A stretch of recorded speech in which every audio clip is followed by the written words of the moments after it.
అలా అంటారు. మాకు హాలిడేస్ ఇచ్చారు, ఎంజాయ్ చేయాలి కదా. అసలు మీకు సెలవులు ఎందుకు ఇచ్చారా?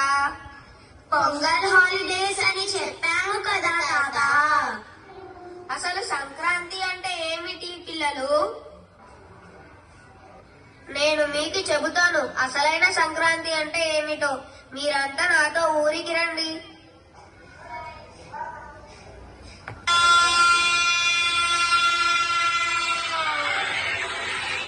పిల్లలు, తెలుగువారు ఎంతో సంబరంగా జరుపుకునే ఈ పండుగను పెద్ద పండుగ అని ఎందుకంటారో తెలుసా? ఇది 3 రోజుల పాటుగా జరుపుకునే పండుగ. మొదటి రోజున భోగి అని జరుపుకుంటారు. బగ అనే పదం నుండి భోగి అనే మాట వచ్చిందంటారు పెద్దలు. దక్షిణాయనానికి ఆఖరి రోజున భోగి పండుగను జరుపుతారు.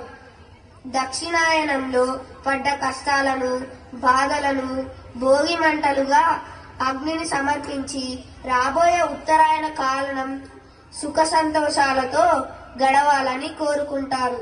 భోగి మంటలు ఎందుకు వేస్తారు తాతయ్య?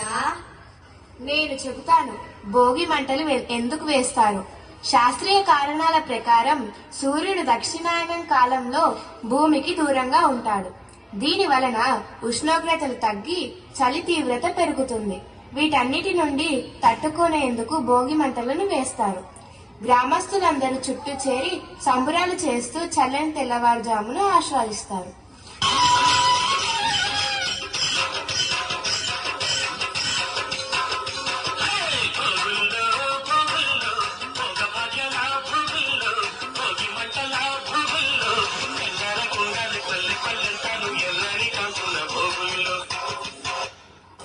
అలాగా, అర్థమైంది నాయనమ్మ.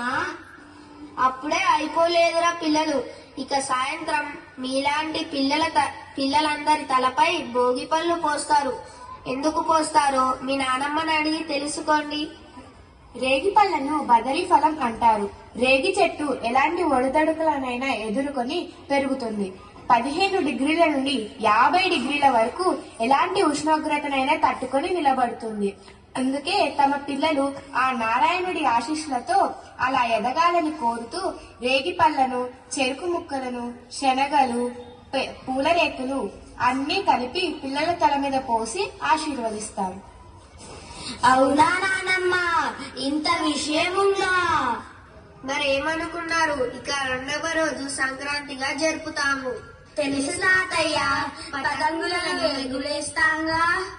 కేవలం పతంగుల కొరకు మాత్రమే కాదు నాన్న. ఈ రోజు ఉత్తరాయణ పుణ్యకాలం మొదలవుతుంది. సంక్రాంతి నుండి సూర్యుడు మకర రాశిలో ప్రవేశిస్తాడు. ఓహో, అందుకే మకర సంక్రాంతి అంటాము కదా తాతయ్య. అవును నాన్న. అంతేకాదు రైతులు చెమటోడ్చి పండించిన పంటలు చేతికొచ్చే సమయం. ఇది రైతులందరికీ విశేషమైన పండుగ.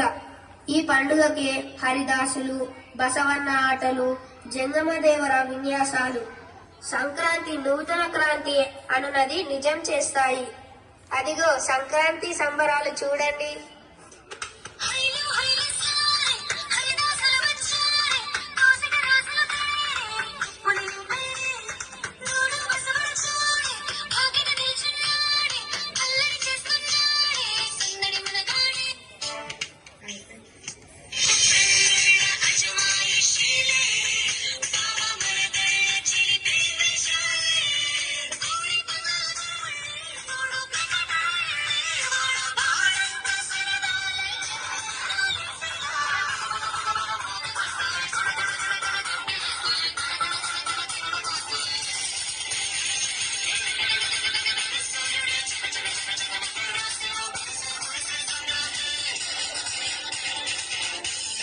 తరువాత రోజు కర్మ కదా నానమ్మ.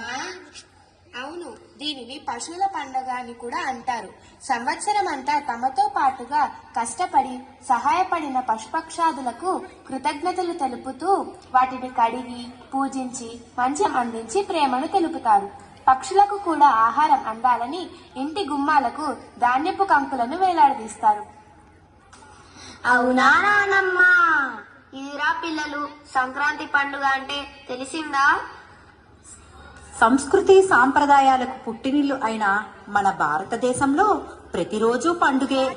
విశ్వానికే గురువు అయిన ఈ పవిత్ర భూమిలో ఆచరించే ప్రతి పండుగలు ప్రకృతిని పరిచయం చేసేవే, మనిషిని సహజ స్వభావమైన ఆనందాన్ని గుర్తు చేసేవే. ఇంత విజ్ఞానమును పండుగలుగా మనకు అందించిన మన పూర్వీకులకు కృతజ్ఞతలు. ధన్యవాదాలు.